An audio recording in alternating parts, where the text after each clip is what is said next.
ain't here to negotiate. Unity is all we need. Future's ours at God's speed. Can't fall for no division. Divide and conquer is their mission. So they hid our history, but now we know our legacy. Yeah. Africa, the foundation. Black wealth for generations. Home is where the heart is. They can't do nothing about this. It's the awakening. They ain't ready for the reckoning. No Wakanda, this is Africa. Black wealth, this the black maker. Elders kept the dream alive. Gave us vision, so we gon' thrive. Free your mind, don't fall behind. The real truth ain't hard to find. Corporations in cooperation. The new Africa in operation. Building the homeland, calling our people to the motherland. Allow it, this is destiny. We here now, it's reality, yeah. It's the African dream. Melanin is the light. Welcome to the Africa Must Unite podcast. A podcast dedicated to inspiring African people worldwide to rise up, organize, and struggle for Pan-Africanism, a unified, liberated socialist Africa, the only permanent solution to the exploitation and oppression of African people, no matter where they happen to be born or to live in the world. Now please welcome the hosts of Africa Must Unite. Building the black maker, calculated like algebra. 2050 is the future, bro. What? Yeah, eyes open, we see the vision. Building Africa, the only mission. Like Omar, if I thunder, we be Pan-African all day. The time is now, this is our moment. We ain't asleep, we ain't dumb. All day, every day, we building our shit. Pan-African and revolutionary greetings. I'm Mama D. And I'm Brother Neil. And this is the Africa Must Unite podcast. And we are the Pan-African Revolutionary Socialist Party, PRSP. So here we are again. This is the month of February 2026. And we just want to start off by saying that all this year, the focus of our Africa Must Unite podcast will be on the theme of our 2026 calendar. And that theme is socialism, an imperative for a liberated, unified Africa and for the liberation of all global Africans. It's a focus that we thought was relevant this year, since many asked the following questions. Why can't we have a unified Africa without socialism?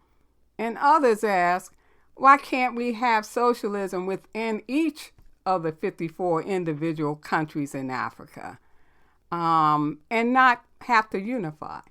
So our calendar addresses both questions and offer evidence of the advantages that global Africans will realize once Africa is unified and socialist.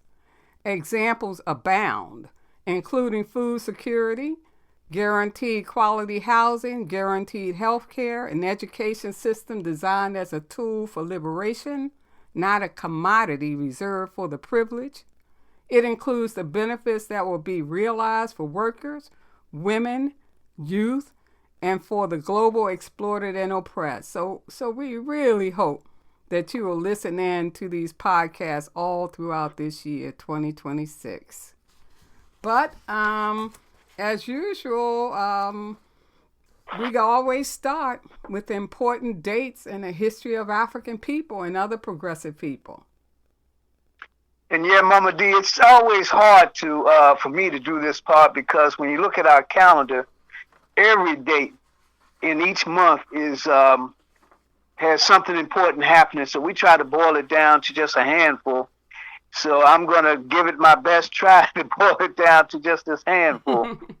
And so we have a couple of dates of, about 5 or 6 dates here. And we'll start with the 1st of February. Actually, in 1926, February the 1st, Carter G. Woodson began the process of beginning what we now call African History Month. Some people call it Black History Month. Back in the day, we called it Negro History Week. So he began and institutionalized what has become so important for us to, as we begin to look at and understand and study our history as a guide to making progress and struggle. On the 4th of February, 1961, the People's Movement for the Liberation of Angola, MPLA, launched an armed struggle against Portuguese colonialism in Angola. And ultimately, they won that struggle and were able to defeat the Portuguese. And that was a Pan-African effort, including Africans and others from Cuba, to make that actually happen. Rosa Parks was born on that same day in 1913, and she was contributed greatly to the movement here in the United States among African people. And what many people don't know is that her grandfather was a Garveyite. He used to sit with her and talk about Garvey quite a bit. Wow. On the 8th of February, 1968, we had what was called the Orangeburg Massacre. African students gunned down while protesting in on South Carolina State's campus in HBCU, and simply to get the right to go into a bowling alley and bowl, our students were shot down just for something small like that, and that movement continued and ultimately morphed into Black Power. In fact, one of the leaders of that movement became one of the leaders of the Black Power movement. On the 17th of February, in 1942, we had the birth of Huey P. Newton, of the Black, one of the co-founders of the Black Panther Party. And also on that same date, we had another revolutionary born, important revolutionary, Juan Almeida Bosque, who was the leader of Cuba's revolutionary forces during the Cuban Revolution. And he was born in 1927. In 1984, on that same day, South Africa obtained a promise from Angola to withdraw its support for SWAPO, the Namibian independence movement in Angola, since 1975. Or that should be in the Namibian independence movement established in Angola in 1975. On the 21st of February, Claudia Jones, an African activist, communist, and activist in Harlem and throughout the world, actually, in the Caribbean, South America, and Africa, and also someone who was one of the mentors to Malcolm X. She was born in Belmont, Port of Spain, Trinidad in 1915. Robert Mugabe, Prime Minister of Zimbabwe, was born on the 21st of 1924.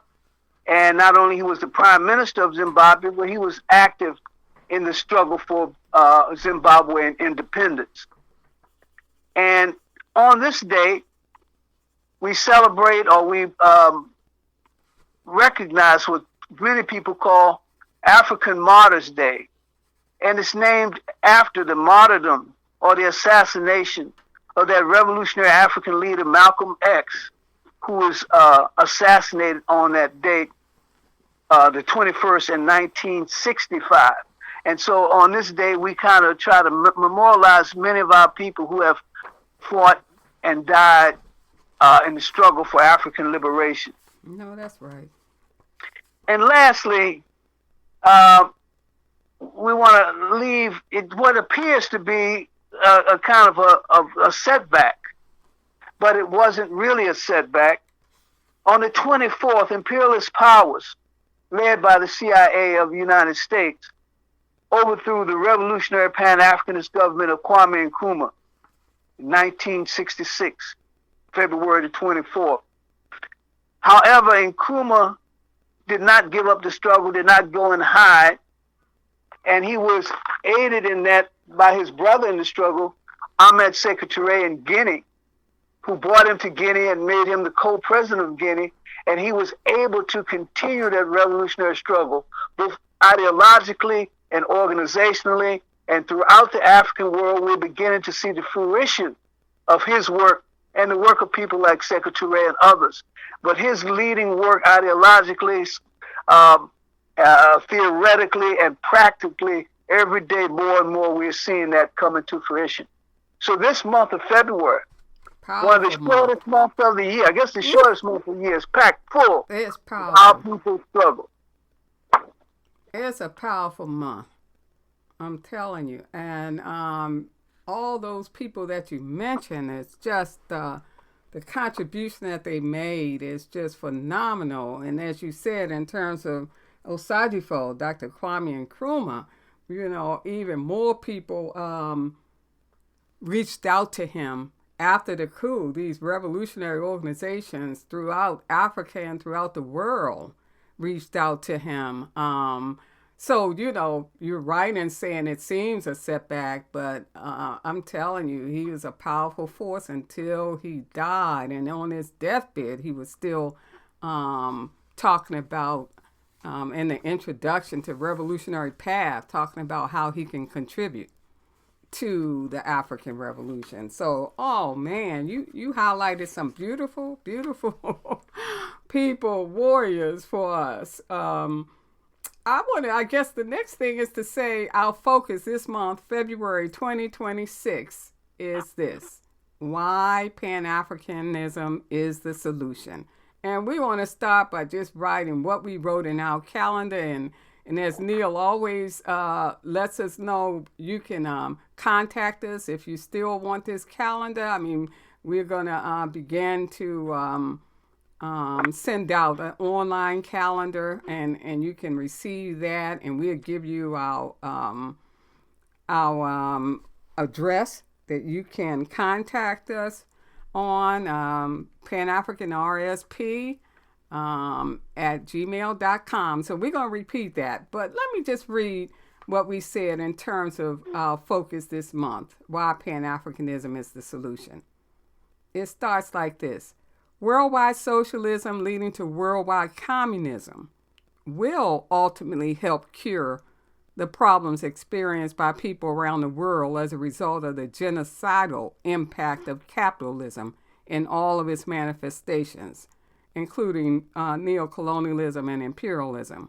However, struggling for worldwide socialism will force African people to wait years and years for institutions to change, to eliminate the national oppression, what we say is racism, Africans everywhere experience based on their skin color. For African people throughout the globe, the quickest cure is Pan-Africanism, a unified socialist Africa. This objective will give African people the much-needed jumpstart toward full equality and justice. Not unity without socialism, for that would only mean a unified capitalist Africa, enshrining our people's exploitation and oppression. Not socialism without a unified continent, for that will only mean leaving each state vulnerable again to neocolonialism and imperialism. Any way you look at it, Pan-Africanism is the only objective which ensures not only that global Africans, and we mean by that all Africans and people of African descent, are permanently free, but also that they are more quickly free of their exploitation and oppression. Why is that? Because in the struggle for liberation, land is what matters most, since the resources which come from the land provide all things necessary for a people's survival and prosperity. Fortunately, despite the hundreds of years of exploitation, Africa, the land that belongs to all Africans and people of African descent, no matter where we happen to be born or to live in the world, no matter whether we see ourselves as Black, African American, Afro-Caribbean, Africa is still the wealthiest land on the face of the earth. The wealth and power that comes from our homeland, once unified and socialist, will benefit all global Africans, ensuring our liberation.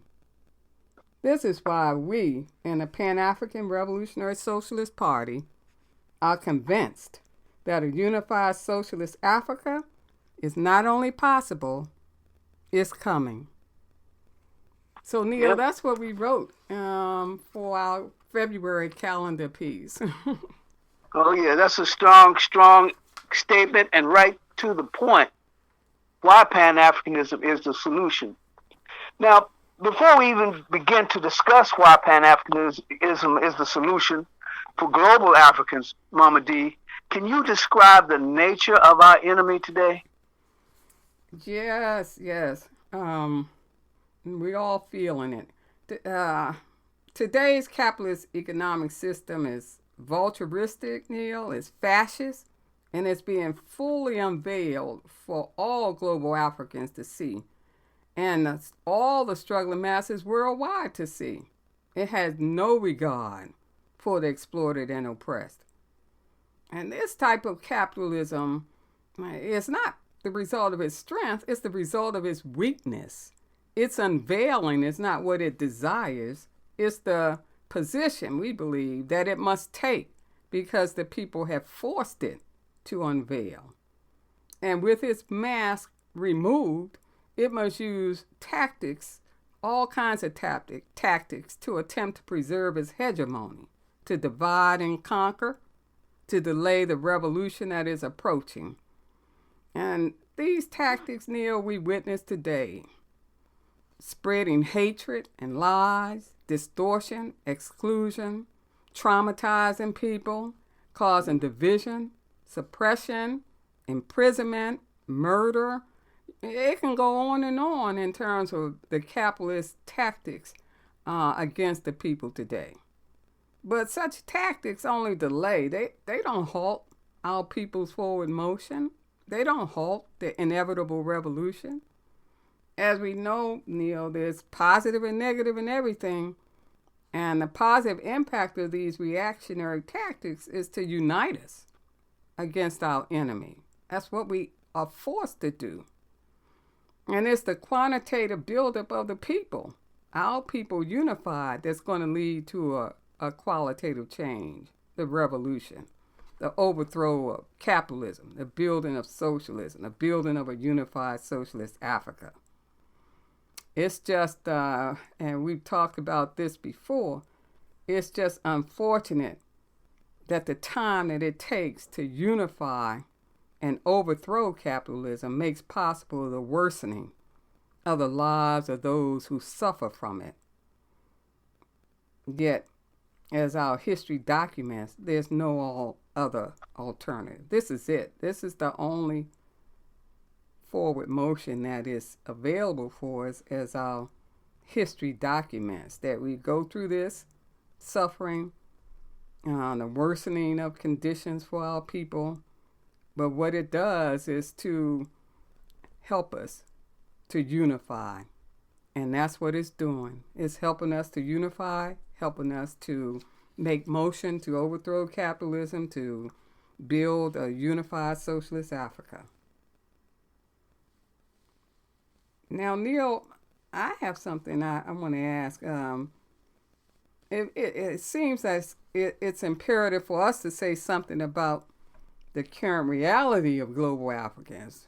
So we said a little bit about our enemy, but now, what is that reality that's caused by our enemy? How is that impacting global Africans?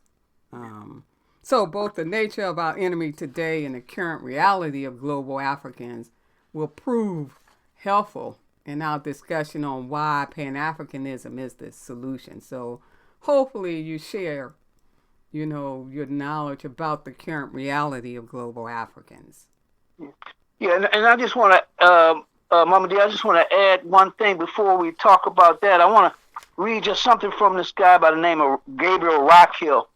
And he talks about, we said that currently the mask is coming off, but what we've seen, some of the stuff has been, and conditions are heightening, but some of the stuff has been going on for quite a while, especially since World War II. And he points out some things here. He says that, the U.S. imperialism since World War II has tried to overthrow more than 50 governments, most of them democratically elected. It has attempted to assassinate more than 50 leaders, some multiple times, including Kwame Nkrumah multiple times. Dropped bombs on the people of more than 30 countries. And if we just look at those wars fought outside of the U.S., we're talking about 54 million people died in these wars led by the U.S. between 1945 and 2020. So these are just a general outline. But then when you take a look at Africa, we as a people, that is African people worldwide, are the focus of the violence and devastation of this particular period. Because now we're going into another period. In that other period, the United States put itself forward as a good guy, a democratic country. Mm-hmm. That's why the civil rights movement was so important, because it seemed that it has finally changed its ways and so forth. But now that was done in order to defeat the Soviet Union and so forth. But that was not enough. Capitalism is never satisfied. It has to constantly eat and expand. Mm-hmm. So now, in this current reality, the attack on African people, this fascist, colonialist, neo-colonialist, and even kind of recolonized Africa is global. You know, we just had the meeting in Munich, Germany, of the European countries, and Marco Rubio said Europe is under attack, and it's been under attack since the emerging of two things. He said communism and the Soviet Union, and those people who tried to get out of colonization. Those Africans and others who were anti-colonization were part of the reasons for Europeans' decline. So he's calling on Europeans. He's calling on Europe. He's calling on what they call the white world, so-called white world, to consolidate openly against the emerging African revolution and the revolution of others. You know, in the indigenous people in the West. You know, in the northern and southern hemispheres of this hemisphere, of the Western hemisphere, and so forth. And so they were quite open about this now. They're no longer pretending that they're everybody's friend. Now, in order to do that, there has to be more and more intensification of the police killings and the military occupation of African communities. And we also see attacks on African history and culture in the United States, where they're attempting to say that slavery didn't exist and the struggle against it didn't exist, that everything was hunky-dory, so to speak. We also begin to see mass attacks on African communities in Europe, and these are coupled with large-scale anti-immigrant movements. So all around the world, all around this internal to the imperialist world, we're beginning to see attacks on people who are immigrants, and quite often the attacks on the immigrant does not have an African face necessarily associated with it, but when we look at the numbers, those who are treated most harshly, all are being treated harshly. Those who are treated most harshly tend to be those immigrants of African and African descent. So, so this is where we're seeing quite a bit of these issues. And in some places, I mean, the attention right now is on places like Wisconsin and so forth. But in some places where the attention is not so well drawn, for instance, in Memphis, Tennessee, they're grabbing up the average brother, African brother, been here for the last 400 years, and asking him, are you a Somalian? Are you an Ethiopian? Are you a Ghanaian? And so they are going in. They broke into a predominantly African apartment building in Chicago. And when I say African apartment, I'm talking about apartment building of Africans who've been here for the past 400 or 500 years. Us Africans who've been enslaved here. So we cannot, as Africans, with this attack on the immigrants, act as if this is about somebody else. It's about us, all of us, and all of these attacks about all of us. In the same way, we see these massive police killings in the favelas of Brazil, and the favelas of these low-income, poverty neighborhoods. And police will come in there and do a raid, and they'll kill 20, 30, 40, 50, 60 people at a time. You know, just line them up and kill them. So those things have been happening. And currently we see these huge naval war fleets blowing up civilian fishing boats in the Caribbean. And the attack on Maduro and his kidnapping, you have to understand that the revolution that was done in Venezuela was attempted to reverse, in particular, the oppression of the Africans in Venezuela and the indigenous people in Venezuela. Those were the two major forces that this revolution that they're currently trying to reverse were really based upon and really serving. So these are some of these other things that are occurring. Now, throughout the continent itself, the continent of Africa, our homeland, there's a new scramble for African wealth, which is fueled by global capital. And this struggle has resulted in the death, destruction, and rape in the Sudan, in the Congo, in Mozambique, and in the Sahel. And right now, we see the Sahel, which had moved forward, forming the AES, beginning to move in a positive direction. We see now military attacks, military forces, U.S., France, and others, including Ukraine, attempting to begin to try to encircle the AES and begin to overthrow or counter that particular positive move. The U.S. has militarily intervened in Nigeria. We saw that recently. It threatened South Africa with economic strangulation. But everywhere, the people are resisting, and the people are fighting back.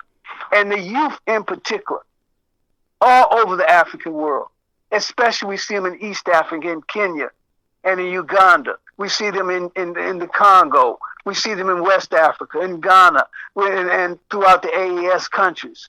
So everywhere we see the youth fighting back, and we have to help arm these youth with ideological and organizational proficiency so that they will win.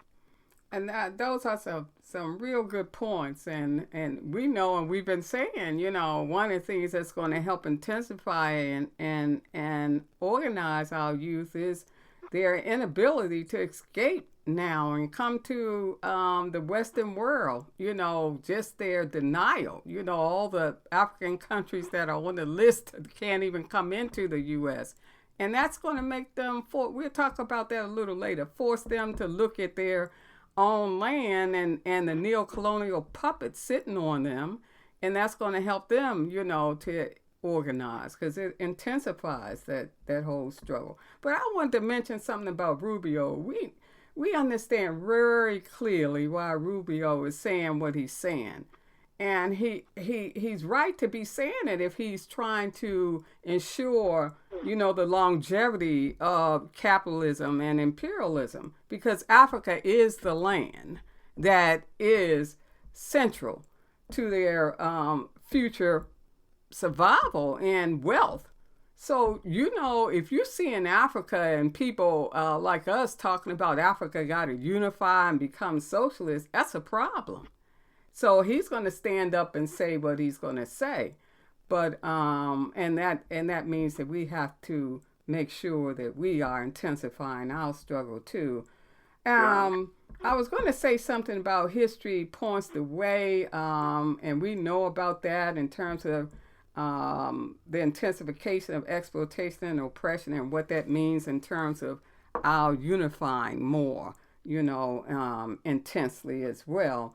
But I think you pretty much dealt with so much and given us so much information, Neil. I think we can go to the question that you have for me.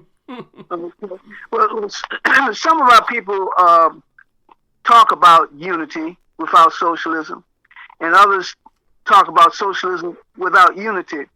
Mama D, why are neither one of these solutions viable ones for the liberation of African people? Well, we, Neil and PRSP believe that Pan-Africanism or Unified Socialist Africa is the only objective which ensures that global Africans, all people, all African people and people of African descent are not only permanently free, but also more quickly free of exploitation and oppression, as we mentioned. And to explain why, we begin by stating that in the transition from capitalism to socialism, land is what matters, since the resources which come from the land provide all things necessary for the survival of humankind. No one is truly liberated unless their land is under their control, providing the wealth and power that enables its people to demand liberation. So, we always say liberation is not freely given, it is taken because of the power of the people. And the power of the people is via its land. And so we have a formula: land equals wealth, equals power, equals respect, equals liberation, because no beggar is going to get liberated. You're going to have to take it, and you're going to take it via your land. The question that Africans always have to address is what land rightfully belongs to us. And since we are an African people whose original land base is Africa, Africa is the only land we can justly claim. No matter how long we've lived on another land base, Africa is our land. And we are so thankful, aren't we, Neil, that it is, because despite hundreds of years of exploitation, Africa is still the wealthiest land on the face of the earth. And we also say, more since we want to rid ourselves of capitalism, not take the place of the capitalists, we want our land and its wealth to be used for all global Africans. And this is socialism. And Samora Machel, his famous statement is that we don't want to Africanize exploitation. So we're not trying to build a unified Africa in order to take the place of our enemy, And just to add one other point, Neil, while some of our people understand how a unified socialist Africa is desirable, they see the idea of unity as a utopian dream. Africa, with its plurality of peoples, beliefs, and practices, and we can quote Osagyefo Dr. Nkrumah, his many responses, but we can answer just with this statement: the future survival and prosperity of Africa and its people necessitate unification. And this is always the motivation for unity, as our history and any people's histories prove. Organized, the masses of our people will not be defeated. So, for our own future survival and prosperity, this is the way forward. And the second to answer the second part of your question, why can't each of the 54 states simply establish socialism in their own states and not unify? This would mean that each state is left vulnerable once again to imperialism, lacking the power to stand up either economically or militarily to global capitalism. And so, becoming once again a neo-colony ruled by puppets who look like you and me, like those who are leading most African countries today. So I hope that makes sense. And I have a question for you, Neil. What's the best strategy to help us to achieve a unified socialist Africa, Pan-Africanism? Well, first we take a look at that word strategy. And by strategy, we're talking about a plan, a long-term plan in order to, how do you achieve, what do you do to achieve your objective, your major objective? What are your main forces? And for us, we know we have, just as Garvey told us years ago, we need organization. But we need a particular form of organization, not any old kind of organization. We have to have Pan-African organizations, revolutionary Pan-African organizations. That is, people who understand that the unification of Africa is totally bound up with socialism, and that socialism in Africa is totally bound up, as you said, with unification of Africa. So we need to build those organizations, but not merely to build those organizations. We must begin to pull those organizations together into a strong movement. This is what Nkrumah talks about this in his handbook for revolutionary warfare. He calls it an All-African Committee for Political Coordination, AACPC. He states that an All-African Committee for Political Coordination, AACP, should be established to act as a liaison between all parties, which recognize the urgent necessity of conducting an organized and unified struggle against colonialism and neocolonialism. Now, we would add to his vision of this coordinated body because conditions at home and throughout the world have changed. Nkrumah envisioned the AACPC in the late 1960s and focused on those organizations struggling for liberation at home, that is, back in Africa. Today, we must enlist all global Pan-African socialist organizations, that is, in Africa, in North, South, Central America, the Caribbean, in Europe, and in Asia. Wherever Africans are, we have to form revolutionary Pan-African organizations. And all these revolutionary Pan-African organizations have to be enlisted in the global struggle for a unified socialist Africa, along with those who are in Africa itself. So that is the strategy, I believe. Yeah. The way forward. Way forward. Now we talk about strategy. Now, in addition to strategy, we talk about tactics. So, Mama D, what are the necessary tactics? What are the action steps that we need to employ at this time to help us achieve our objective? Well, we always say we need political education. You gotta know what you're fighting for. You gotta know who you are. You gotta know who your enemy is. You gotta know what's going to liberate you. So all of that means political education. And the conditions are ripe for revolution worldwide, but our people are not organized to fight against their principal enemy, capitalism in all of its forms, imperialism, neocolonialism, or domestic colonialism. And they are not organized because they have not been politically educated. We who have been politically educated are not reaching the masses of our people with the information that they need.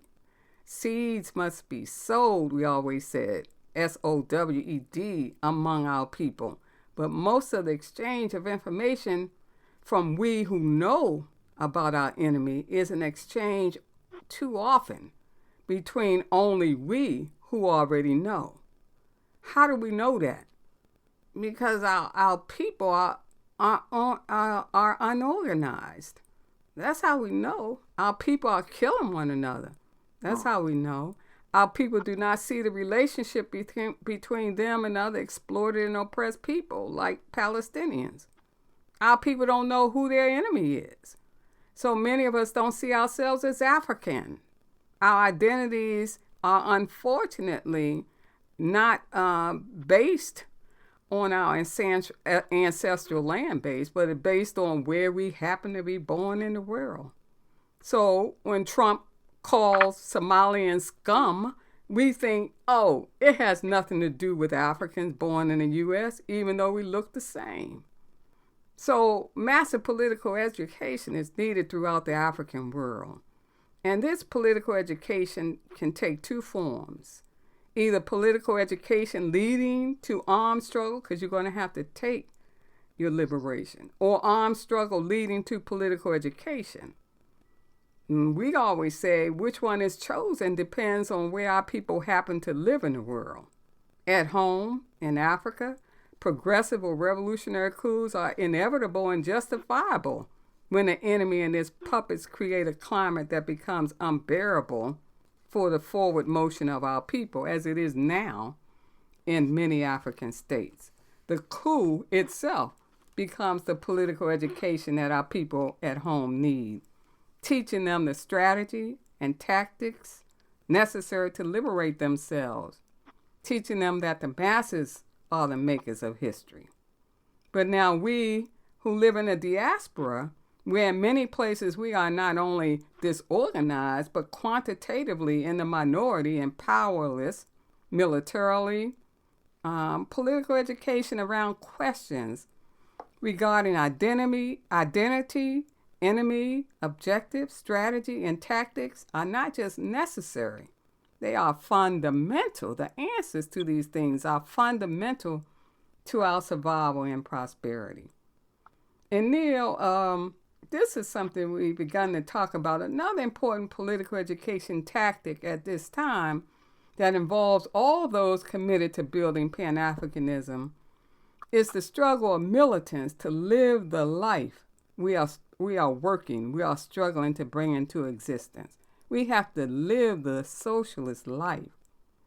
And the most critical internal tactic of any revolutionary Pan-African socialist organization is to teach its members, to politically educate its members, of the dialectical relationship between the theory of the African Revolution and the practice of the African Revolution. And of course, the most important part of that dialectic is practice. For our daily practice shows our people the life that we are struggling to bring into existence. It's something we have to do, because by our daily practice, we are educating, mobilizing, organizing our people to embrace Pan-Africanism in the struggle for their liberation and their future, the future liberation of humankind. And you can't become what you can't see. So our people cannot become revolutionaries unless they see revolutionaries, at least those of us struggling to become revolutionaries. They can't become socialists unless they see socialists, at least those struggling to become socialists. They can't become Nkrumahs like we are unless they see us struggling to become Nkrumahs. That is what we say. Our theory ultimately has to be verified by what we do in our daily practice. And when our actions, Neil, don't reflect our theory, we reveal to our people that our words are empty, that our struggle to build a unified socialist Africa is a lie, that we are exactly like our enemy. So we believe in PRSP that we, of course, must keep an eye on our enemy, but we must keep an eye on ourselves as well, to make sure that we are not following in the footsteps of the very enemy who is socializing us every day, 24 hours a day, to be like them. And this is the enemy we are seeking to destroy. So we got to walk the walk, not just talk the talk. Our people have to see us because you can't hide from the people, Neil. You know, the people see everything. So, you know, you got to walk that right socialist line, or struggle to walk that line of socialism, to be humanist, collectivist, egalitarian, to let go arrogance and elitism and pride. I mean, all these things that we are taught, individualism, you know, by our enemy. We have to begin to try to get rid of some of those things. It's not easy, but it's our task to do. So, I guess, Neil, by way of summary, we can say the following things in regard to the capitalist world's motion, particularly the motion, we're going to call them out, of the U.S. and its bedfellow, the Zionists. We can say, number one, fascist capitalism, a profound perversion of any form of capitalism that we've seen heretofore, is helping us to rise up, creating an army of African people. African people are forced to stay in or to return to their homeland, Africa, And because they are forced to deal with the problems they see, especially and in particular the neo-colonial puppets that rule their countries. Global Africans are forced to see that unity is imperative for our survival and prosperity, that a unified socialist Africa is the solution which provides liberation for all of us and which contributes to worldwide socialism, leading to worldwide communism. Fascist capitalism helps all those in the global South, not just those of us who are African, to confront. It forces all of us in the global South to confront the inevitable necessity to unify their regions. You can't have Venezuela thinking it can survive alone like that. It's no way. So these regions have to be unified in order to survive and prosper. And all we say is that revolution is inevitable. We got to get unified, and we got to help in the whole revolution in regard to African people and global people everywhere. So that's pretty much what we have for this month of February 2026. I hope it's enlightening. It kind of fired me up while I was listening and talking. I'm ready for the revolution. What did Kwame Ture say? Ready for the revolution. So join us next month, March 2026, when our focus will be on how a unified socialist Africa will ensure food security for its people. Meanwhile, visit our website, Pan-African Revolutionary Socialist Party.org. Email us at panafricanrsp@gmail.com. Like us on SoundCloud.com. Visit us on YouTube. Yeah, you can catch all of these podcasts. This is our 98th podcast, Neil. So wow. I mean, you can catch many of them on YouTube, SoundCloud, and other things. But remember, organization is the key. Join us, the Pan-African Revolutionary Socialist Party, or some other revolutionary Pan-African socialist organization. What we know is this: a union of African socialist states is on the horizon. On the horizon. Forward ever.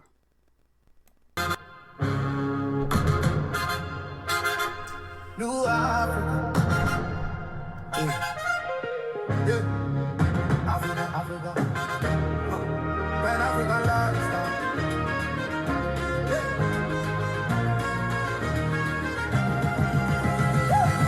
New Africa. We the new Africa.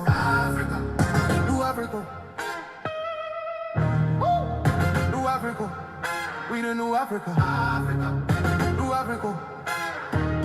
We the new Africa. We the new Africa. We the new Africa. Oh. Elevate. We ain't here to negotiate. Unity is all we need. Future's ours at God's speed. Can't fall for no division. Divide and conquer is their mission. So they hid our history, but now we know our legacy. Yeah.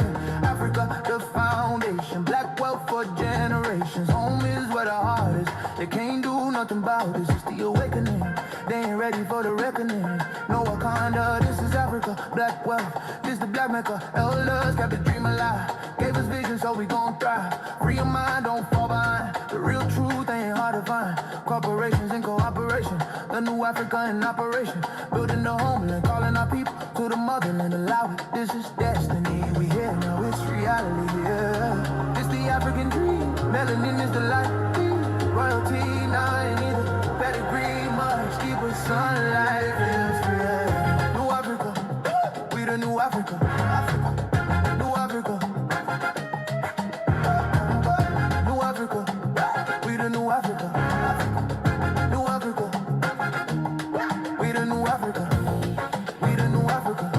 We the new Africa. Oh yeah. We the new Africa. Building the black Mecca, calculated like algebra. 2050 is the future, bro. Yeah, we the new Africa. Yeah. Building the black Mecca, calculated like algebra. 2050 is the future, bro. What?